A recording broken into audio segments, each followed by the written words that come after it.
Ladies and gentlemen, boys and girls, children of all ages, welcome to Sox on Tap. Tony, my first reaction is just fuck yes, let's go. Sox versus Richmond. That's where it all starts. It all starts taking care of business in-house in the Central Division. That's right, I'm a meatball. You got to bring that top button swag, baby. It is always great to beat the Cubs. And I'm a homer, so I always say they're gonna. Dallas Keuchel, Lancelin got some beards that you should be afraid of. What everybody said when he gets out there, it's me versus the other guy, and I'm going to beat him. So I just love that mentality. It's cool and fucking tough. Steve, would you say that Tony is mad online? I would definitely say that. The White Sox winner.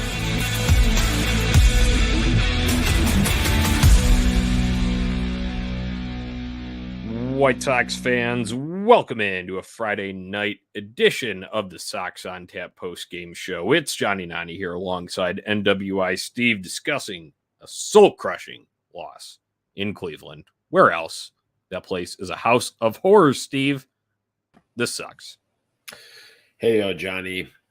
I don't remember selling my soul to watch this team clinch a division in Cleveland as the lasting memory that I have of the Indians baseball club. But apparently in that drunken haze that night, on that Thursday last September, apparently I did, because we are born to suffer now because of it. This episode is titled Cleveland is Our Hell. As I mentioned, it's a house of horrors, just a litany of things that have gone wrong over the past few years there. You can talk about early this season. You can talk about a meltdown in 2020 at the end of that season. Obviously, luckily, we were able to have that moment that you had talked about, clinching the division there. But tonight was a culmination of it all, Steve. This one had everything. This one had the false hope early. This one had the downfall in the middle, the meltdown. And then this one also had the injury to add to the insult. And it feels really bad. I feel really defeated right now. I don't know about you. That's the only way that I can describe this. I mean, would that be described as the 2022 White Sox hat trick? Yeah, right. It just, we were talking about this before we hopped on here. That feeling of perpetual fear that this thing is going to turn bad. It's just a question of when, not if. And then it did. And then it just kept getting worse. Yeah. We'll get into breaking down some of this. But, we know you're as frustrated as we are here at Sox on Tap. So go and subscribe on Tap Sportsnet on YouTube. Drop your comments in here. Yeah, we already got one. End the season. My God, the offense is awful. Yeah, that kind of stuff. Go ahead. Vent that stuff in the comments. That's what we're here for on the Sox on Tap post-game show. So, I guess, Steve, we got to dive right into it. Let's just rip the goddamn Band-Aid off. And actually, the start of this game, not too bad. They set the tone a little bit. And I will say, I know we're going to get into some gloom stuff here, but I was a little bit encouraged, especially after that ass beating that they got handed to close out the Astros series. I was happy with the first inning performance, and then obviously they still missed an opportunity there, but you go up 2-0 early in this thing, and for the time, felt all right about this one.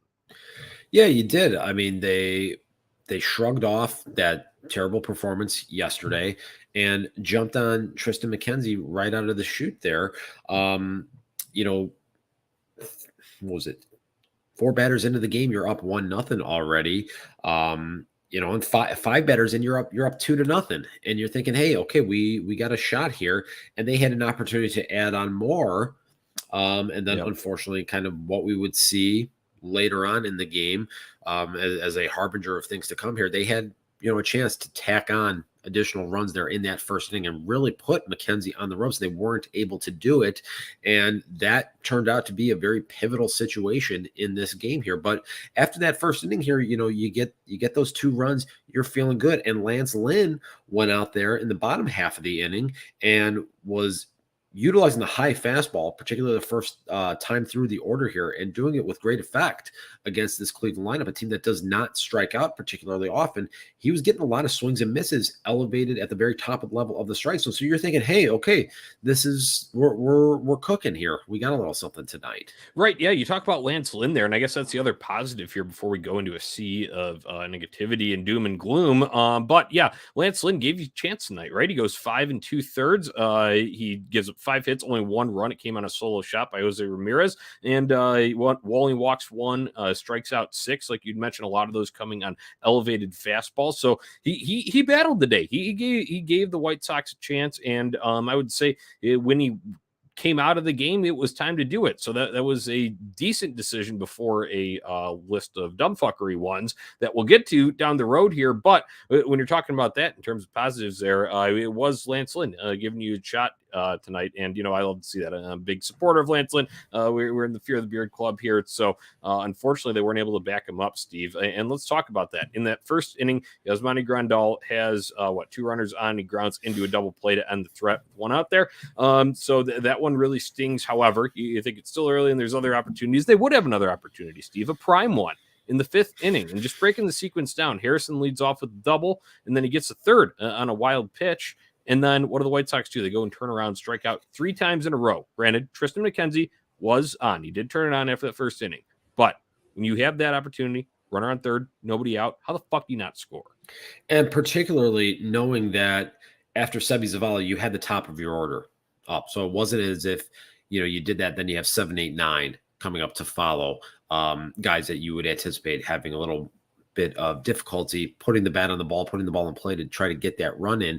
You've got AJ Pollock, you've got Andrew Vaughn coming up right there to not score a run in that particular inning. I starred that as I was taking my notes, watching the games, and I'm thinking to myself, I hope and pray that this is not the thing that we look back on later tonight when we're talking as the turning point in this game. And sure enough, it was, because almost immediately,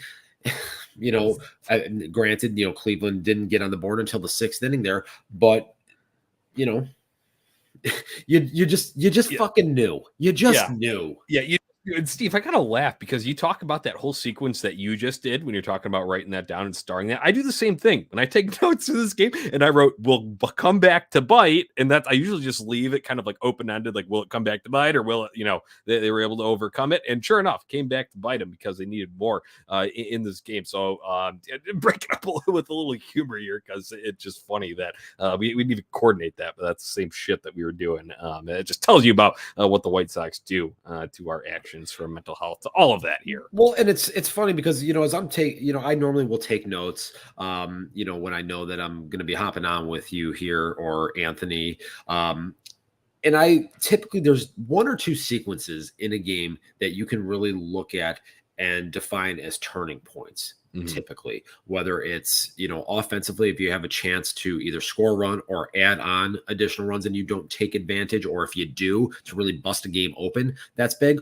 Or conversely, on the defensive side of it, if you are able to get out of a big jam when you have an when you have a situation coming up. So not being opportunistic, right? As our buddy Sal likes to say here. It's something that we said on the show since 2019, Steve, and it holds true tonight because not opportunistic in the first, and then in the 5th again, we're talking about White Sox chances to score. All right, before we do have another, we're going to look through the comments here. We appreciate everyone dropping them in. Jose asked, what happened to Eloy? We'll get that into the downfall here. He did leave early with an injury, but we'll get some more specs on that in a minute here. Let's talk about this where all the wheels fell off, Steve, and you get the bottom of the 6th. I know there was the Jose Ramirez home solo shot, a bad place pitch by Lynn, but if that's the only run he gives up on the night, that's not a goddamn bad outing by any means in my book, because Jose Ramirez is a superstar. He's an all-star. We know it. He's one of the best hitters in the game, and guess what? He beat him. Lance made a bad pitch.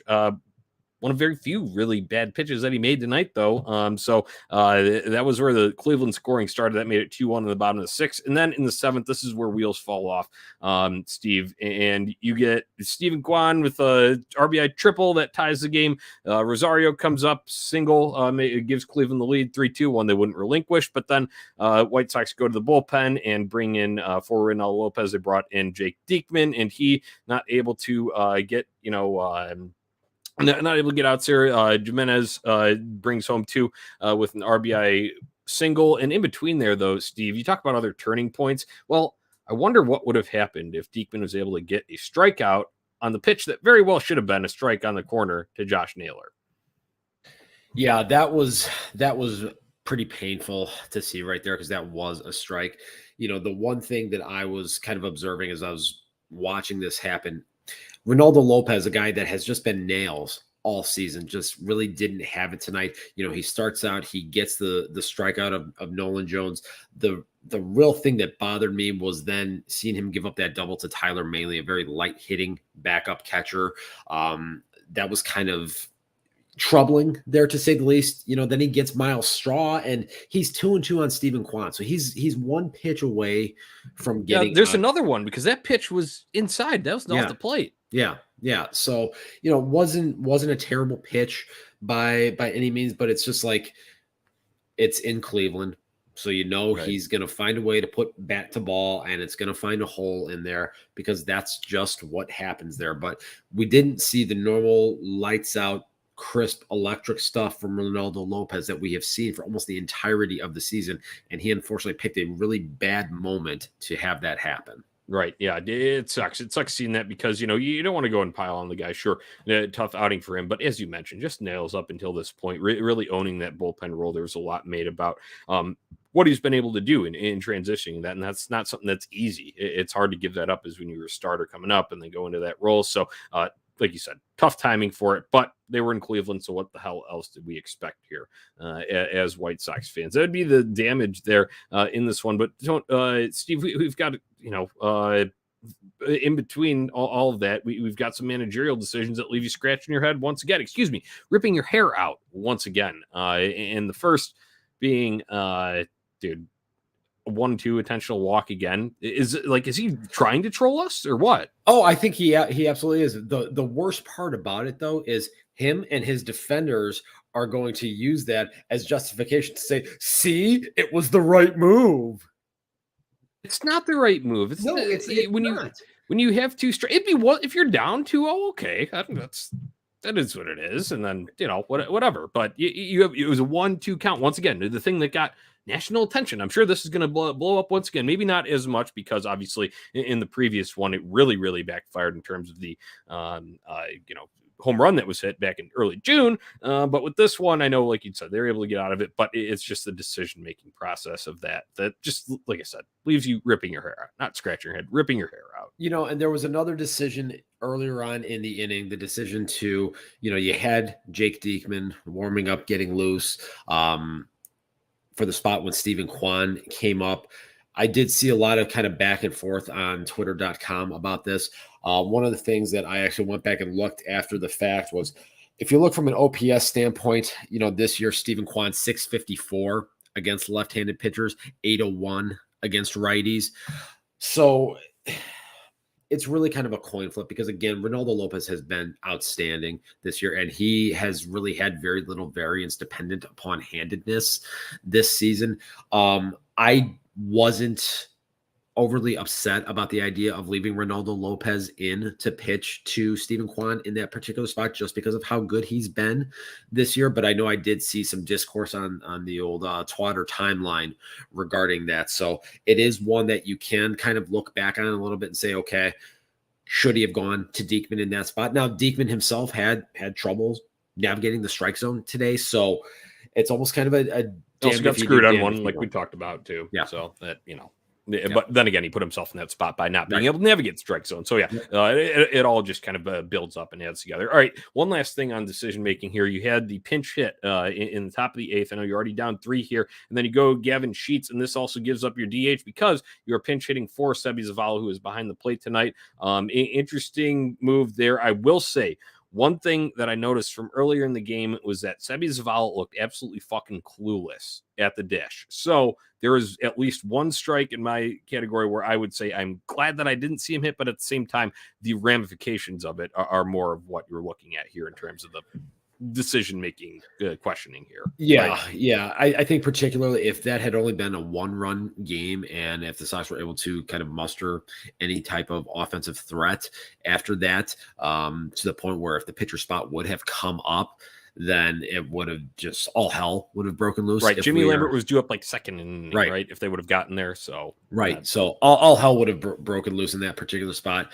You can kind of even take it a step further and say, should Gavin Sheets have been, DHing tonight, right, instead of Yasmani Grandal anyway? But that's a whole different discussion. Yeah, I don't know if we and got time for that. I think we can go down just a little quick. Let's just address it here tonight, Steve, because obviously we talked about the first inning wasted opportunity, and that was Yaz grounding in the double play. And you had said a comment that I agree with, even as I've been a Yaz fan in the past, because I do like the potential that he provided and what I was hoping we would see. I'd called him an X factor for the second half, hoping he would have a resurgence like he did at the second half of last season. However, that has not been the case. It has continued the struggles, and you said he's unplayable. That's your comments, and I would have to agree with you right now. Yeah, 100%. I mean, I haven't looked at exactly the numbers here, particularly in the second half since the All-Star break, but it's been terrible.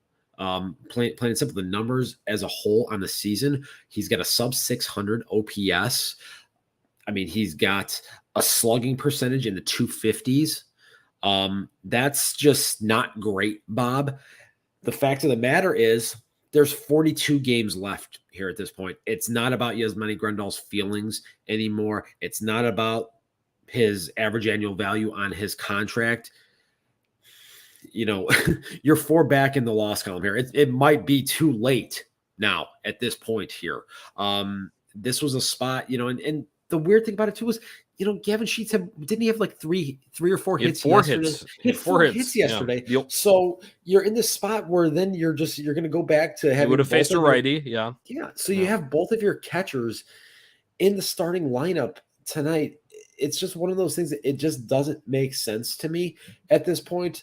And like you, I've been a big Yasmani Grandal supporter because of what he had done with this team in 2020 in the abbreviated season and in 2021, particularly when he came back last year. He had an over 900 OPS in a White Sox uniform coming into this season. Was he one of the top 5 run producers after coming back? Right? Exactly. For regular season baseball. Yeah, exactly. But he's not that guy. You can just see it. His legs are not there, and pitchers are not afraid of him. I've talked about this maybe a week or so ago. The walks aren't there, and that famed plate discipline is not a strength at this point because pitchers know that they can just go right at him with no fear of repercussion. Yeah, right. And I'll just, as we wrap this up, one thing that you had suggested, you had said playing Andrew Vaughn at first and letting Jose Abreu DH because you did see Jose, obviously, of course, he was going to gut it out, but you did see him grab for the leg a little bit after running a ball out on that kind of weak single that he had early on first inning, I believe that was. So that's a strategy that, I would probably be in support of here as we're looking at that. Well, let's get to, I mentioned that name there, Andrew Vaughn. And now I guess we're in the injury portion of this because Andrew Vaughn, scary moment, Steve. He has one that comes high up and in, hits off of his shoulder, and then goes and hits his face. Looks like he had a bloody lip. However, as I'm looking at some reports here as they're filing through, Andrew Vaughn has some bruising on his upper lip, says he feels lucky the ball hit his arm first, feels he could play tomorrow. Might not look too good, but I'll be out there, is what he said. So that is positive news on that front. What a fucking scary moment, though, Steve. I've gotten hit in the face before, and it's not fun. I fortunately have not. So it is definitely a good thing that the ball did make initial impact off of the shoulder, and then obviously did get him in the face on the ricochet. He's probably going to need a little bit of dental work when he gets back to Chicago at some point next weekend here. But the fact that it didn't hit him flush obviously is a good sign for Andrew Vaughn in particular there. But yeah, I mean he's going to have some bruising there in the morning, and but, they dodged a bullet in that sense that it didn't hit him flush. Oh, right. Especially with what happened after. And just talking about how bad it could have been. When I got hit, I broke an orbital bone. So, that sidelined me for like 3 weeks. So there you go. Next injury, Eloy Jimenez. He takes a big hack on a pitch. First pitch he sees in the 8th inning, Steve. Immediately goes and grabs. Looks like he was grabbing right leg. That's what it looked like to me as he was trying to stretch it out. Trainers came out, took him out of the game immediately there. And Adam Engel came in to pinch, or just take over the at-bat at that point. But this one is concerning, especially considering Eloy Jimenez has had leg issues already this season. Yeah, I saw from James Fegan after the game that apparently during the postgame presser, TLR said that it was a knee contusion, that he sounded kind of like a coin flip whether or not he's going to be available tomorrow. Right. So that's not ideal, especially knowing that you have a dead roster spot for Luis Robert at this point. It's been a week since he has stepped on the field. Right. So and you're just burning a spot there. So you're running out of bodies at this point. Yeah. So And as you'd mentioned that, I guess the status officially from TLR is day-to-day for Eloy Jimenez, twisted his knee on the swing. Steve, I tweeted something earlier in the game, and this was more relating to his front foot, but the way that he like points it like back at himself, like towards like the backstop, I like feel like I get calf like strains just like watching him. But obviously, then he was trying to hit the ball out of the ballpark. He took a big hack through on this first one. So then he spins his, as he's like coming through, he like someone replied to me and said he corkscrews himself, and that makes sense. And it's like I understand it, and it looks great when he hits the ball out of the ballpark or when he drives doubles to the gap, but it doesn't seem too sustainable to me. And I know you can't like really change that. It's probably like an off-season thing. But for a guy that's been so injury prone, it just worries me. I don't know about you. It's interesting that you bring that up. That was something I noticed myself, I would say about a week ago, that just the way that he's turning in that front left foot seems a lot more exaggerated than it was in the first half of the season in particular and in years past. So that's something that it caught my eye as well. And it's just... It seems like such an odd way to position yourself from a hitting standpoint. It feels like you do that enough and something's eventually going to give. And it's interesting that now the injury's on the other knee, right? It's on his back knee, spinning through that. So I guess that was more a product of like swinging through really hard on that one. But Jose, there you go. You commented and said what happened to Eloy. That is the update on him. So I guess the last one here, as we're on the injury front, might as well, a guy that you mentioned in passing there was Luis Robert. Took batting practice before, but not able to kind of fully go through it on the swings. That's kind of been the issue with him. I know he pinch ran on Wednesday night, but Steve, this is annoying because I would have rather just not have him pinch ran on Wednesday night and then just get a fucking body up here and put him on the injured list. Like, what's so hard about that? I don't understand. I don't get it either. The thing that is more annoying for me is the lying that goes on from Tony La Russa as it relates to injuries. Basically, this whole thing started out as, it's just day to day. We think he's getting close. And then you have the pinch running stint out there. So you're thinking, okay, he should be back anytime now. And then here we are, 2 days later, and he's still nowhere to be found. Yeah. So it's just like, what is it really? Why is it so hard to be upfront and honest about the status of the player instead of bullshitting? Yeah. Right. Yeah. There's that. And then I'm not in there. Like I've said a million times here, I wish I could be a fly on the wall in the clubhouse, in the trainer's room, wherever it may be. But when we're thinking about that, I wonder what the training staff's kind of communication is on that, because if they think that it's not going to be there and what he needs to do is to be able to swing, right? That because it was a jammed hand, got his hand into the base. It was last Friday night against the Detroit Tigers. But if you go and see that and realize that it's like bruised or whatever, shouldn't you just be able to, as training staff, not your job to identify that kind of shit and then put it, give a timeline on it realistically? I know you want to avoid because you have to do the 10 days when possible, but when you go and see this, you're already almost there. You're just a couple games off, and it's like, if he doesn't play the rest of this weekend, if he doesn't start, because from what I heard today, that doesn't sound encouraging for tomorrow for a game that's mid-afternoon. It doesn't sound encouraging for Sunday, which is a Sunday morning game. He probably would have played out anyway. What would have been an IL stint. So that's what gets me. So I would put it on both. Yes, the training staff for the identification and projection of the length of the issue, and then on, like you'd said, the communication of it from TLR's standpoint. Yeah, and to your point there, we're getting to the juncture now where you've basically burned a roster spot for a week here. And if he doesn't play tomorrow, if he doesn't play Sunday, you will have gone in the 10 days just with a dead roster spot. Yeah. And I know there's not extremely sexy options there, but if you really wanted to bat, you could go a Jake Berger route. You could go if you really, really needed an outfielder. We've seen Adam Hazley up here. I know that's not a name that we really like to see, whatever. However, like you said, though, it's a guy that is actually able to get out there on the field and do all of the required tasks. Right. So that's just where we're at on the injury front here. So a night from hell in Cleveland. Cleveland is our hell. This is just brutal. And now you go and look at the picture of this thing. I haven't really checked around the league, but can you give us an update on what else is going on around the AL Central? Because I saw you had saying that we're going to be about 4 back here. I entered the game 2.5, right? So not great. Well, there were 2.5 coming in to the evening here. 3 back in the loss column, but now it's 3.5 with 4 games back in the loss column. And the other thing that people need to realize here at this point is this win right here tonight. This was Cleveland's 9th win of the season against the Sox. They win one more, they take the season series. That basically gives them another game in hand, when it comes to a divisional tiebreaker here at this point. Yeah. And then as we look, across the rest of the Central here, the Twins are up 2-1 in the top of the 9th on the Rangers. The Rangers have runners on first and second with 1 out. So they've got an opportunity to, and then naturally now Brad Miller hits into a double play to end the game. So the Twins win. So they lose ground on both teams. Awesome. Lovely. Glad we got that live update here. Just real encouraging shit here. The shit show that is the Sox on Tap postgame show here on this Friday evening. Cleveland is our hell. This AL Central right now is our hell. Injuries are our hell. Everything sucks right now. We're dying. But, Steve, they'll be back at it tomorrow night. And there's one saving grace. It's Mr. John Cueto taking the mound Saturday night. We don't deserve him. Like you said, not the hero we deserve, but the hero we need. John Cueto has gone out there and he has done the job almost every time he has taken the ball this year.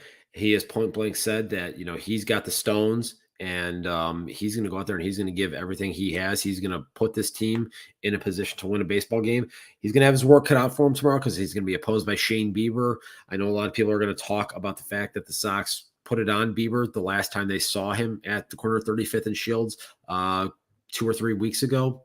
But the fact of the matter is, the likelihood of doing that 2 starts in a row against a pitcher of Bieber's caliber, one who has dominated the Sox pretty frequently across his career, that's not the most encouraging sign. Right. And I'm going to go back to, okay, they talked about the last time at home. Great. That's fine and wonderful. But we're not on the south side of Chicago. We're in Cleveland, which is our hell, as we outlined earlier in the show. And guess what he did last time? Just absolutely shoved a complete game down our throats. And we had absolutely no chance at all. So that's where I stand on it. And I don't feel too good, even though, Johnny Cueto is going to go out there and he's going to give it his best. I would imagine he's going to give you 7 to 8, really strong, probably only 2-3 runs allowed.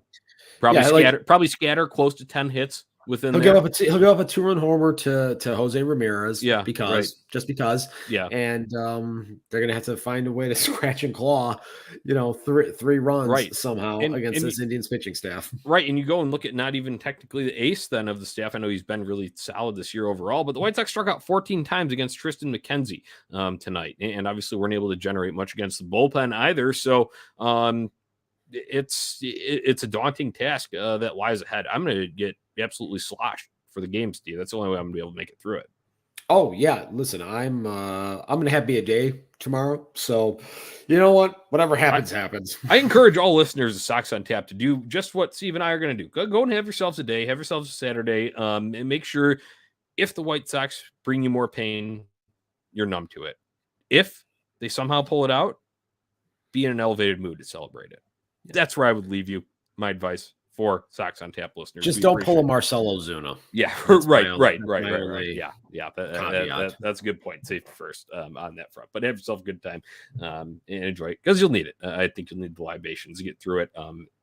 Doesn't favor White Sox when I go and I think about Shane Bieber pitching in Cleveland against them and what the White Sox have done track record wise at Cleveland, especially this year. So that'll about do it for this Sox on Tap post game show. Steve, it was a tough one, but I will say I do feel a little bit better after venting that out with you. We hope all of our listeners do as well by doing so through the comment section. You can go and join them by subscribing to On Tap Sportsnet on YouTube. Jump in that comment section whenever we go live, and we'll feature them on this show. OnTapSportsnet.com is the place to go for all your Chicago sports literature and podcasting needs. Give us a follow on social media at Sox on Tap and at On Tap Sportsnet. Steve, give me the final thought, and let's get out of here. I hate Cleveland.